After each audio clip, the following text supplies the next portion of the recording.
Bismillahirrahmanirrahim. Alhamdulillahirabbil alamin. Wassalatu wassalamu ala sayyidina Muhammadin asyrafil mursalin wa ala alihi wa sahbihi ajmain.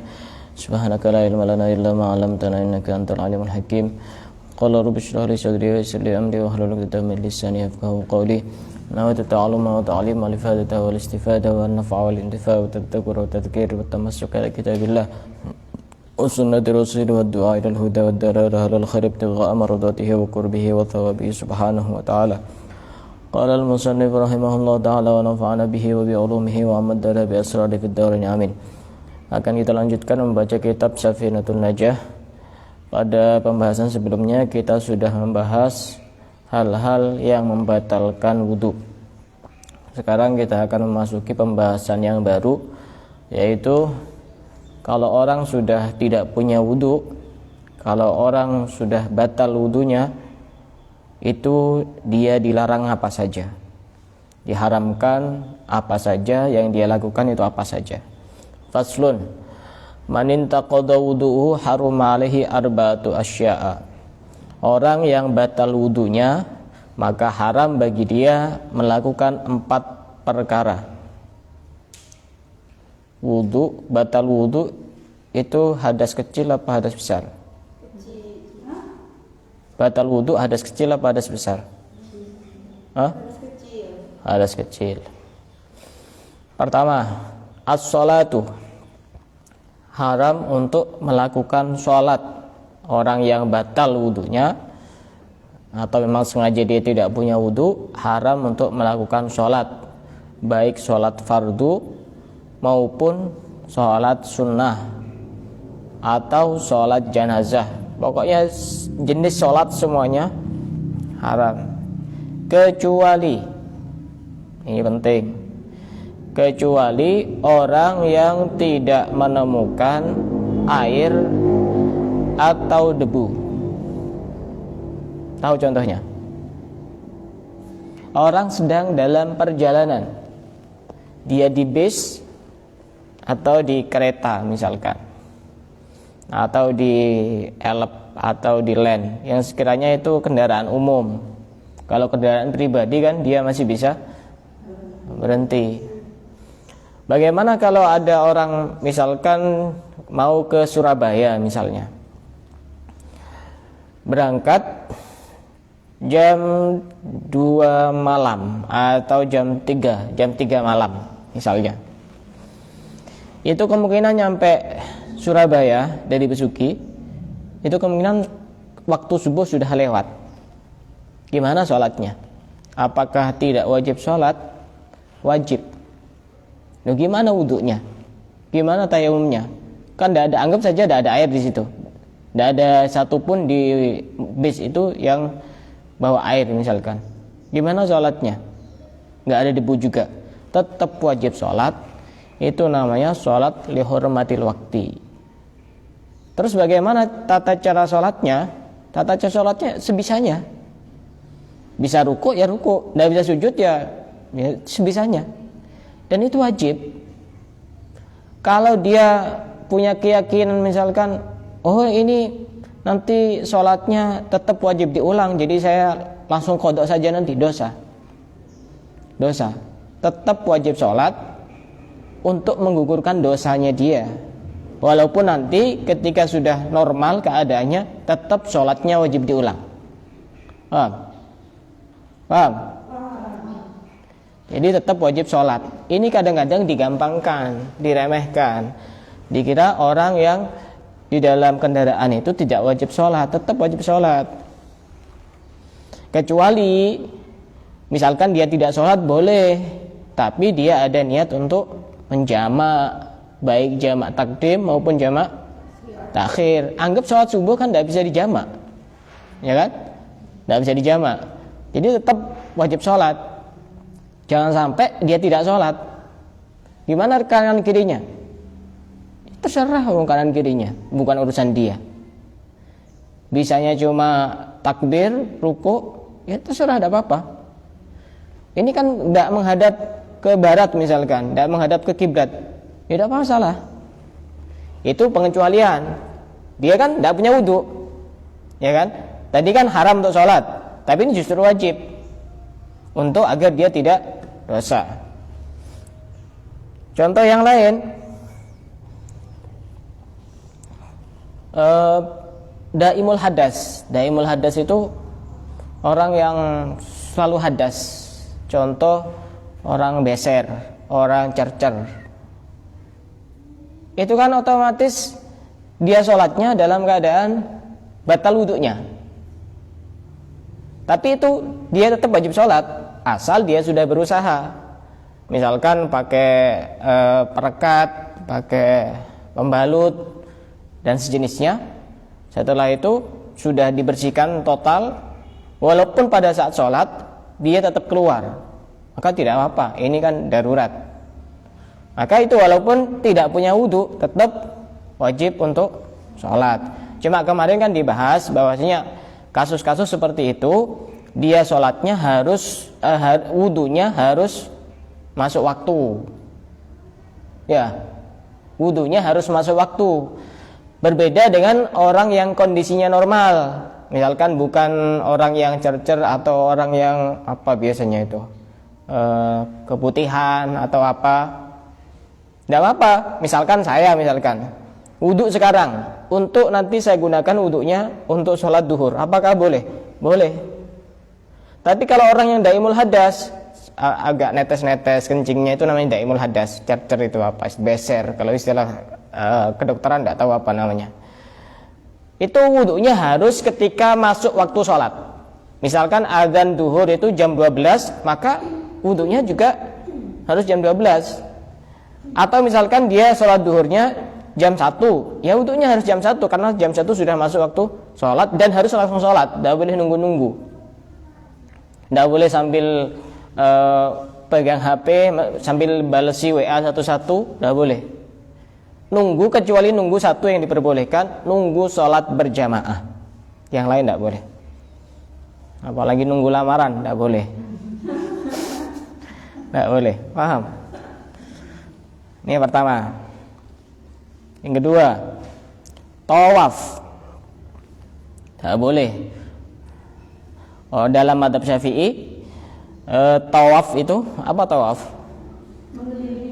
Mengelilingi Ka'bah 7 kali. Itu harus dalam keadaan suci. Kalau dia batal, maka dia tawafnya juga tidak boleh untuk dilanjutkan kecuali dia wudhu lagi. Cuma bedanya antara sholat dengan tawaf, kalau misalnya di tengah-tengah sholat kita batal, anggap saja kentut, maka kita sholat, kemudian sholatnya diulang dari awal. Ini ya, sholatnya diulang dari awal. Berbeda dengan tawaf. Kalau tawaf itu kan harus 7 kali putaran. Semisal sudah 6 kali putaran, dia batal wudunya, kentut misalnya. Maka dia cukup ambil wudu, tinggal dilanjutkan. Sisanya berapa? Sisa 1 berarti dilanjutkan 1 kali. Itu bedanya antara tawaf dengan sholat. Cuma kita mazhab Syafi'i, kalau mau haji atau umroh itu susah kalau mengikuti mazhab Syafi'i. Kenapa? Karena bersentuhan kulit lawan jenis itu bisa membatalkan wudu. Sedangkan orang tawaf di Mekah itu kan sudah campur laki perempuan. Tidak ada tabirnya, tidak ada pembatasnya. Pokoknya ya sudah berdesak-desakan. Kalau bersentuhan kan otomatis tidak jadi tawaf nanti. Wudu terus, balik lagi, sentuhan lagi, wudu lagi. Maka pada saat itu kita boleh mengikuti mazhab lain yang mengatakan bahwasanya bersentuhan itu asal tidak syahwat maka tidak batal wudunya. Maka nanti mazhab Maliki kalau tidak salah itu kita wudunya pun harus mengikuti mazhab Maliki. Yang membedakan wudunya mazhab Maliki itu urusan mengusap kepala ini harus diusap semuanya. Berbeda dengan mazhab Syafi'i walaupun satu rambut pun sudah cukup. Paham? Yang ketiga, wa masul mushafi, memegang mushaf. Memegang mushaf itu tidak diperbolehkan bagi orang yang tidak punya wudu. Mushaf itu apa? Sesuatu, setiap ayat yang ditulis untuk dibaca walaupun cuma penggalan-penggalan ayat. Contoh misalkan ada satu kertas misalnya begini, satu kertas begini.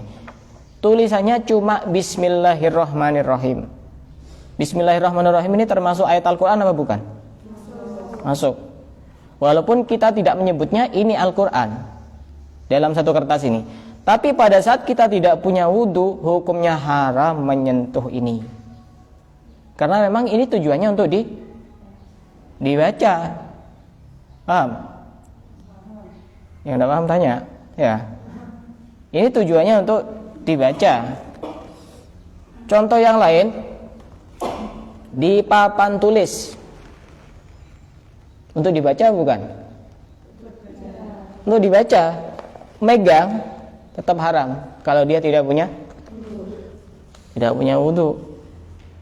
Itu tidak boleh. Walaupun di situ memegang kulitnya, sampulnya itu tetap tidak boleh. Anggap saja ini Quran, tidak punya wudu, pegang gini, walaupun tidak dibuka tetap batal. Atau begini. Kalau ditanya ini sampul apa, jawabannya apa? Sampul Al-Quran kan? Berarti bagian dari Al-Quran. Tidak mungkin orang ngomong ini sampul apa? Sampul buku.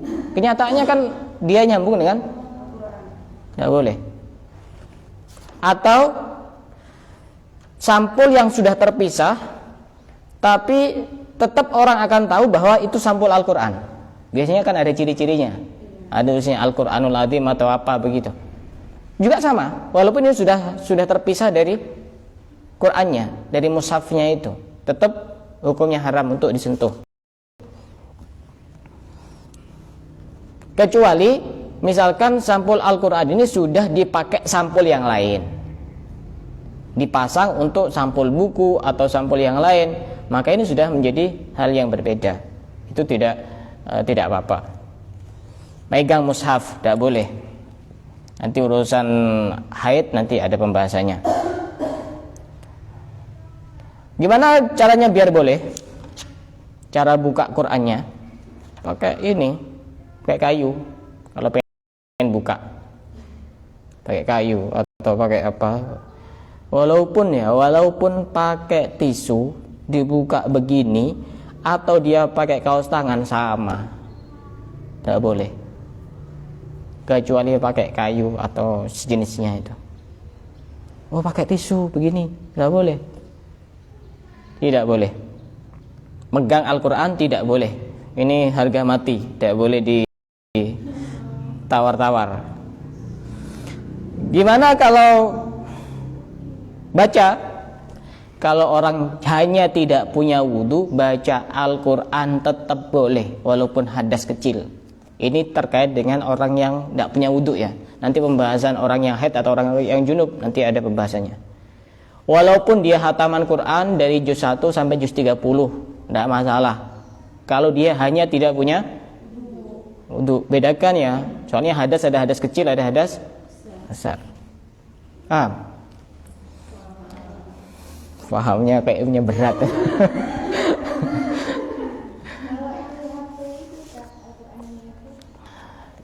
Al-Quran yang di HP, aplikasi tergantung. Aplikasi juga macam-macam. Ada yang aplikasi itu sudah campuran, ada Al-Qurannya, ada terjemahannya, ada hukum-hukum bacaannya. Ada yang murni Al-Quran. Tadi saya tuh mendengarkan kajian dari Buya Yahya, Al-Quran walaupun di HP, kalau murni Al-Quran sama hukumnya seperti mushaf. Kecuali memang misalkan itu HP kebuka sendiri aplikasinya, tersentuh, tidak masalah. Tapi kalau dari awal kita niat membuka aplikasi Al-Quran itu sama seperti niat membuka Al-Quran. Sama seperti niat membuka Al-Quran. Bagaimana kalau terjemahan? Bagi orang yang tidak punya wudu, apakah boleh pegang terjemahan? Yang tadi itu kan kalau baca tidak ada masalah ya, tidak ada masalah baca. Ini megang atau buka-buka yang ada terjemahannya, tergantung. Kalau terjemahannya itu murni terjemah untuk mengartikan Al-Quran, itu masih 50-50 itu. bisa jadi lebih sedikit jumlahnya. Kalau kita yakin misalkan ada Al-Quran itu yang memang di situ ada terjemahannya, ada hukum-hukum bacaannya, ada kenapa ayat ini turun, asal mulanya seperti apa, itu kemungkinan besar lebih banyak selain Al-Qur'annya, tidak masalah. Tapi kalau murni terjemahan, itu kita masih ragu-ragu. Karena kalau masih sama antara Al-Qur'an dan terjemahannya itu, jumlah hurufnya itu sama, maka tidak boleh. Tidak boleh. Tapi kalau lebih banyak, contoh misalkan pegang LKS, Al-Qur'an hadis, itu kan biasanya ada Al-Qur'annya. Itu kemungkinan besar lebih banyak selain Al-Qur'annya, betul ya? Tidak apa-apa dipegang, karena lebih banyak selain Qur'annya, tidak apa-apa. Kalau terjemahannya itu murni terjemahan, maka tidak diperbolehkan. Jika jumlahnya lebih sedikit atau sama. Kalau lebih, tidak masalah. Untuk memastikan bagaimana? Ya, menurut saya cari terjemahan yang ada tambahannya selain terjemahan, biar lebih yakin dan lebih aman. Paham? Ada yang mau ditanyakan sebelum saya lanjutkan? Ini hal penting soalnya. Yang tidak paham tanya.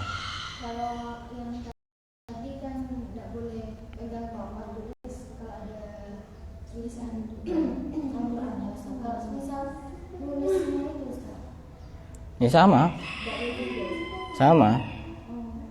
Nulisnya juga sama. Tidak boleh.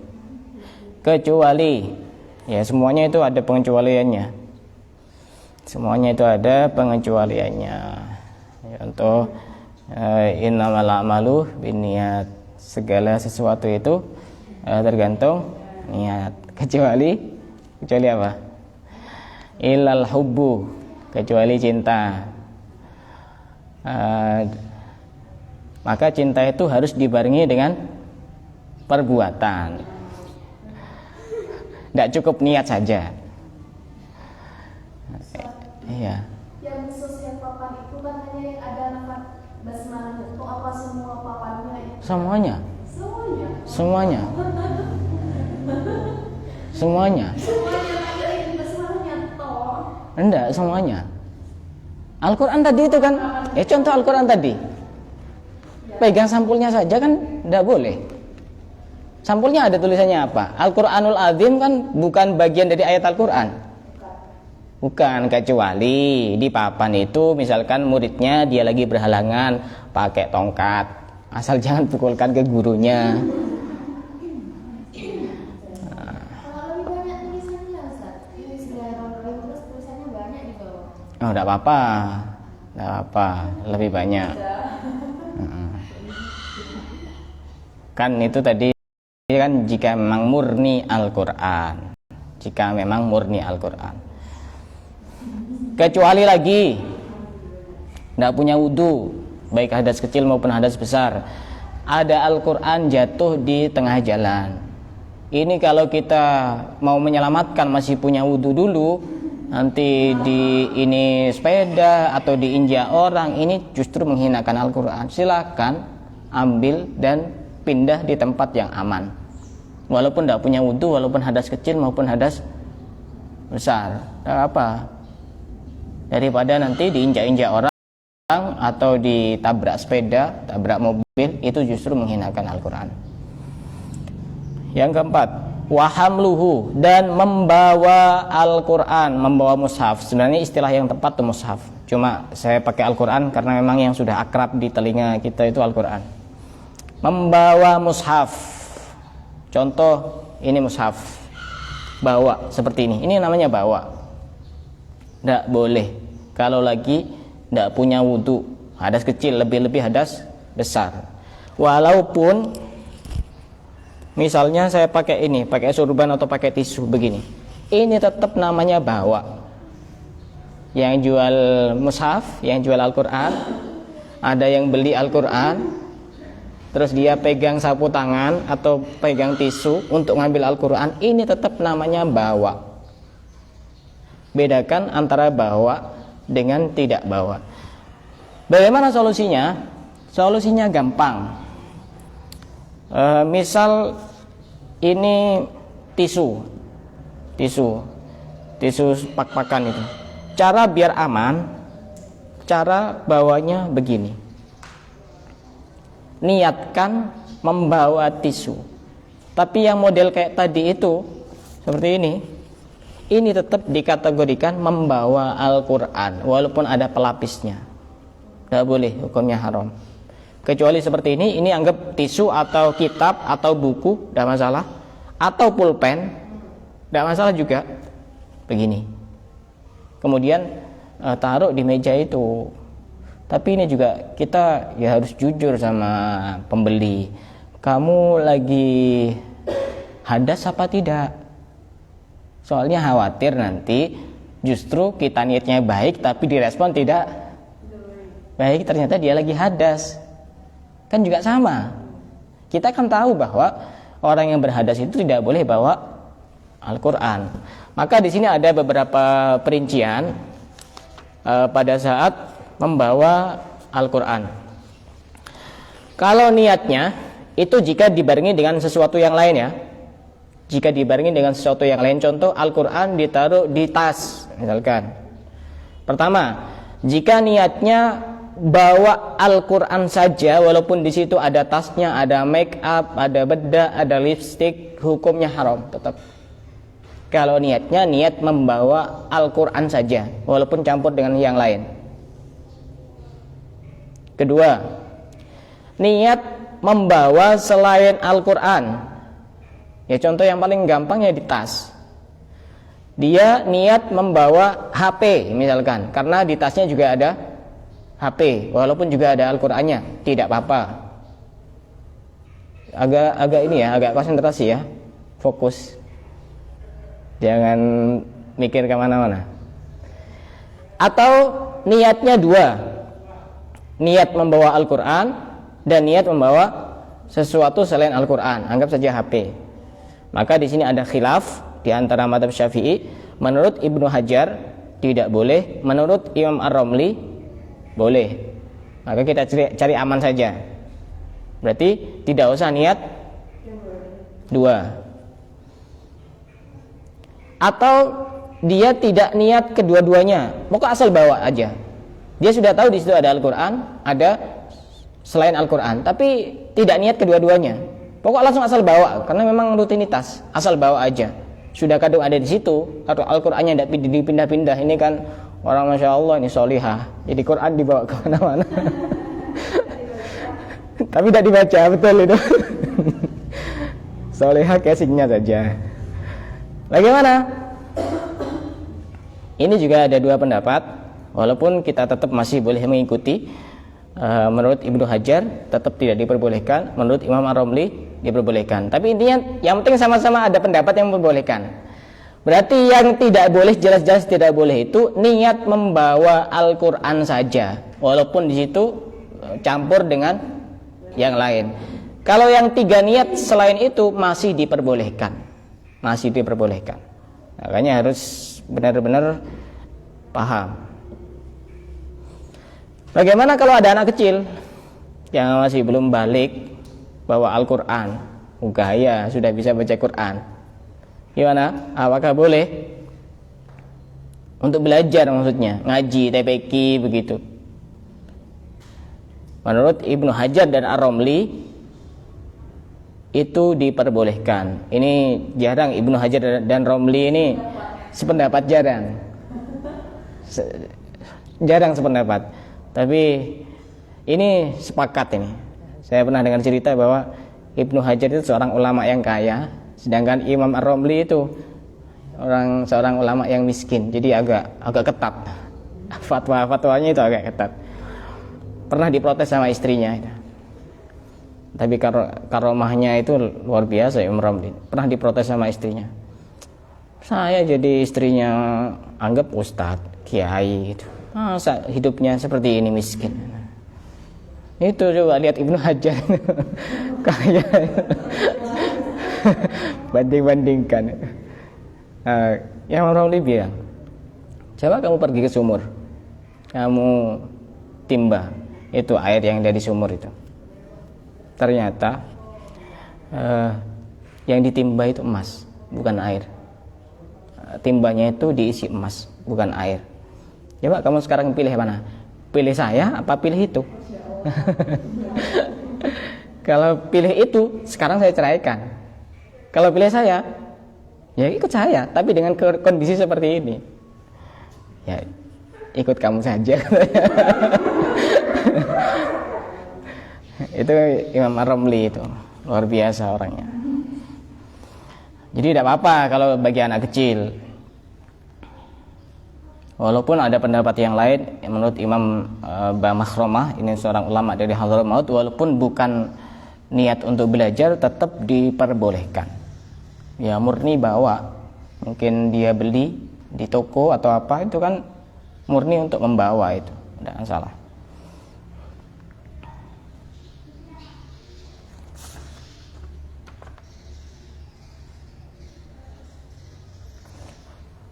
Paham ya? Itu ada 4 perkara yang diharamkan bagi orang yang berhadas kecil. Sekarang kita lanjut orang yang hadas besar, junub. Wa yahrumu al junubi sittatu asya. Haram bagi orang yang junub melakukan 6 perkara. Berarti semakin besar semakin banyak larangannya. Kalau orang yang hadas kecil cuma 4, ini 6. Yang 4 sama ditambahi 2. Yang 4 sama persis. Apa berarti? Sholat, tawaf, memegang Al-Quran, mushaf, dan membawa mushaf. Sama persis. Ditambahi 2. Walubsu fil masjid. Berdiam diri di masjid. Tidak boleh orang yang junub. Misal ada orang tidur di masjid. Sebelum lanjut yang itu, saya jelaskan dulu junub itu apa. Junub itu keluar mani walaupun tanpa berhubungan badan, baik itu lewat mimpi atau dikeluarkan sendiri misalnya, itu junub. Atau dia berhubungan badan walaupun tidak keluar mani, itu juga namanya junub. Paham ya? Nggak usah dijelaskan, sudah dewasa semua. Itu namanya junub. Kalau orang junub ada 6 larangan, 4 sama seperti sebelumnya. Yang berikutnya adalah walubsu fil masjid, berdiam diri di masjid. Maka ketika ada orang tidur di masjid, dia mimpi basah, mimpi keluar mani, harus cepat segera keluar, kecuali dikunci di situ. Atau dia kalau keluar akan membahayakan nyawanya. Ini semua pengecualian, karena setiap sesuatu itu pasti ada pengecualiannya. Ini pengecualian, tidak apa-apa. Tapi dalam kondisi normal tidak diperbolehkan. Tidak diperbolehkan. Dulu pernah ada cerita di Tarim itu, di pondoknya Habib Salim bin Abdullah Syatiri. Waktu itu pengasuhnya masih kakaknya Habib Hasan bin Abdullah bin Umar Syatiri. Habib Hasan ini terkenal kasyaf. Kasyaf itu tahu hati orang dan tahu keadaan yang tidak bisa diketahui oleh orang biasa. Waktu itu ada santri yang mimpi basah junub. Kemudian setelah subuh itu kan ada pengajian kitab. Itu otomatis kan ketat, kalau udah ini udah ngikuti ya nanti ada tindakan-tindakan dari pengurus pondok. Tapi dia memaksakan diri untuk ngaji di situ dan dia belum mandi, belum apa, langsung ikut di situ. Di tengah-tengah pengajian, Habib Hasan ini bilang, "Ayo cepat, yang masih belum mandi cepat keluar sekarang juga. Keluar juga sekarang." Langsung tahu beliau. Padahal siapa yang ngasih tahu? Itu namanya kasyaf. Tapi orang seperti itu tidak semuanya boleh diikuti. Lihat keistiqomahannya dulu di dalam syariat. Orang tidak sholat, orang sembarangan, banyak maksiat, bisa nebak-nebak, udah tinggalkan. tinggalkan. Bisa jadi itu bukan kasyaf, tapi bisikan-bisikan dari khoddam-khoddam jinnya itu. Tapi kalau orangnya soleh, ikuti. Berarti memang benar-benar itu adalah bagus. Orangnya tidak soleh, sudah, tinggalkan. Dia tidak penting untuk kita. Orang sekarang memang kadang-kadang suka hal-hal yang berbau kesaktian, tapi tidak dilihat bagaimana keistiqomahannya memegang syariat. Kata Syekh Abu Yazid Al-Bustami, tidak usah heran dengan orang yang bisa terbang, karena burung juga bisa terbang. Tidak usah heran orang yang bisa berjalan di atas air, karena ikan juga bisa. Maka karomah yang terbaik adalah istiqomah. Yang berikutnya wa qiraatul Quran, membaca Al-Quran. Apa bedanya orang yang junub dengan orang yang hadas kecil dalam hal membaca Al-Quran?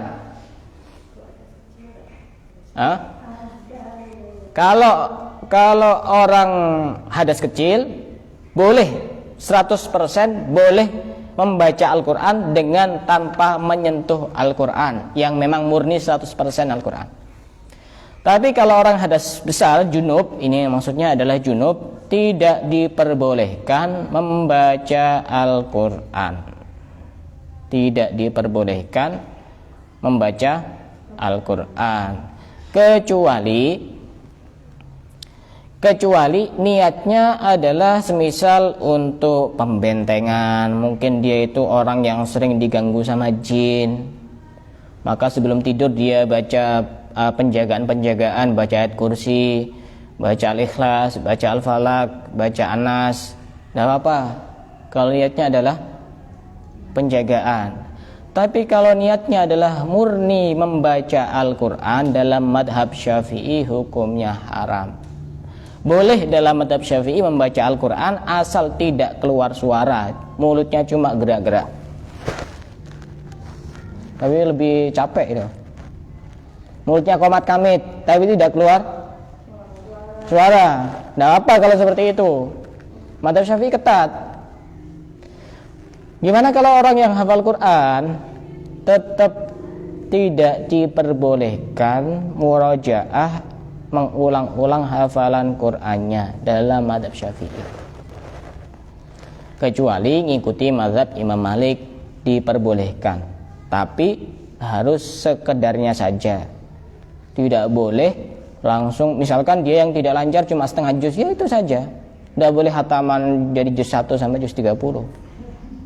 Sama seperti guru-guru yang mengajar Al-Quran, jangan sampai ngikuti madhab Syafi'i akhirnya TPQ-nya libur terus. Kenapa gurunya kok tidak masuk? Gurunya lagi halangan. Seneng muridnya. Kalau pas halangannya 15 hari ya, libur setengah bulan. Pas setelah itu gurunya melahirkan. Nutup TPQ-nya. Ya, maka boleh mengikuti madhab Imam Malik. Madhab Maliki itu diperbolehkan jika niatnya untuk belajar dan mengajar, tapi hanya sekedarnya saja. Misalkan mengajarkan Al-Quran, mengajarkan murid baca Al-Quran, misalkan yang dia tidak bisa Bismillahirrahmanirrahim, ya diingatkan Bismillahirrahmanirrahim. Kalau cukup satu kali, ya cukup satu kali saja, tidak usah diulang-ulang. Ini darurat sudah. Daripada nanti banyak liburnya, maka tidak diperbolehkan. Maka jika niat murni membaca Al-Quran, hukumnya haram dalam semua madhab, 4 madhab. Tapi niatnya jika selain Al-Quran, seperti istisfa, mencari kesembuhan, atau at-tahassun, penjagaan, pembentengan, atau at-tabarruk, itu ngambil berkah, maka tidak apa-apa. Kalau niatnya kedua-duanya bagaimana? Tetap haram. Madhab Syafi'i tetap haram. Niat berobat dengan Al-Quran dan niat pembentengan tetap hukumnya haram. Tapi kalau niatnya satu tidak apa-apa. Kalau dimutlakan saja asal baca, tidak tahu baca itu niatnya apakah baca Al-Quran ataukah niat pembentengan, maka tidak haram kalau mutlak. Paham? Paham ya? Yang tidak paham tanya. Yang tidak paham tanya. Nah, ini haid ini pembahasannya cukup panjang ini. Kalau haid itu tidak diperbolehkan ada berapa? Kalau tadi 6. Kalau haid itu berapa?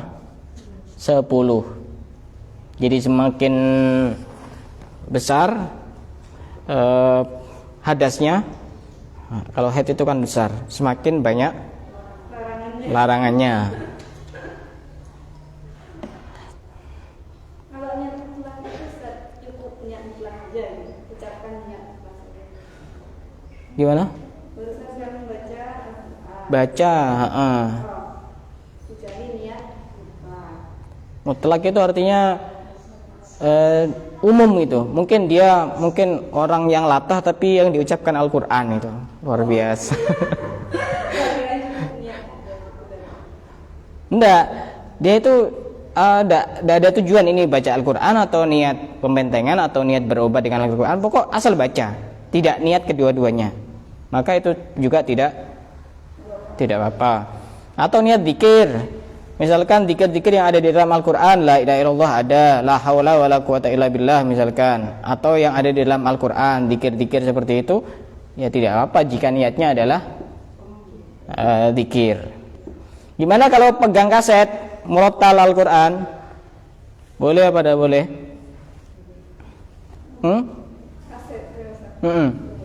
Boleh apa tidak boleh?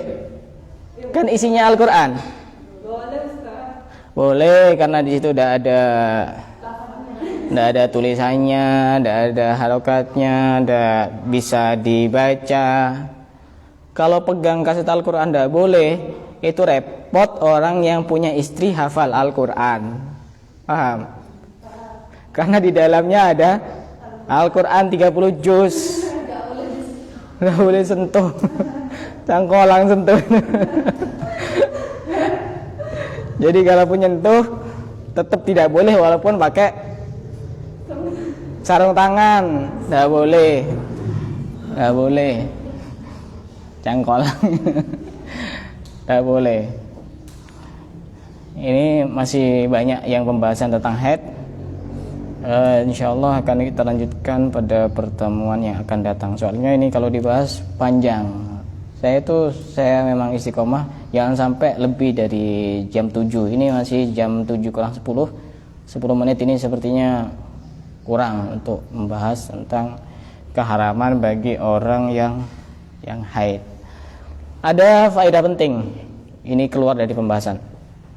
Kemarin saya waktu rutinan alumni bersama teman-teman alumni Yaman itu, anak kecil yang pakai pampers kemudian diajak ke masjid, itu bagaimana? Boleh apa tidak boleh? Boleh apa tidak boleh? Boleh apa tidak boleh? Misal diajak bapaknya misalkan, kemudian waktu sholat dia gelantungan ke bapaknya. Gimana, apakah sholatnya batal atau tidak batal? Kan anak kecil itu kan pakai pampers, kemungkinan dia itu kan juga sudah pipis di pampesnya. Berarti anak kecil ini membawa sesuatu yang najis. Dijelaskan oleh para ulama mazhab Syafi'i bahwasanya kalau masih ada beberapa kemungkinan, artinya mungkin dia pipis atau tidak, maka tidak apa-apa walaupun bergelantungan ke orang tuanya. Tapi kalau misalkan memang sudah benar-benar yakin tadi sebelum berangkat ke masjid itu dia sudah pipis, walaupun sudah pakai pampers tidak netes ke masjid, hukumnya batal sholatnya. Kalau bergelantungan kan biasa anak-anak kecil, kecuali cuma nyenggol-nyenggol tidak apa-apa. Tapi kalau dia bergelantungan tidak diperbolehkan. Kalau masih yakin bahwa itu tidak najis, maka tidak apa. Contoh, misalkan sebelum ke masjid dia sudah pipis, sudah diceboki sama ibunya, otomatis kan kemungkinan besar itu pipis lagi itu mungkin jaraknya mungkin 1 jam atau 2 jam mungkin ya. Berarti ini kan yakin bahwa itu dalam keadaan suci. Nah, jadi nanti bergelantungan ke ayahnya atau siapanya begitu, maka tidak tidak batal. Ada satu yang terlewat terkait dengan yang tadi orang junub itu. Orang junub tidak boleh di masjid kan, berdiam diri di masjid. Tapi kalau cuma lewat itu tidak apa-apa. Misal contoh ya, ngantarkan makanan atau manggil anaknya yang di masjid, cuma lewat, bukan duduk di situ, bukan berdiam diri di situ, ya tidak apa-apa, cuma lewat saja, tidak apa-apa. Ada pertanyaan? Ya, sama. Juz Ammah itu juga juz 30 dari Al-Quran. Sama, megangnya juga ikut masuk aturan hukum-hukum yang ini. Sama, walaupun juz Ammah tetap dikatakan Al-Quran itu kan juz 30.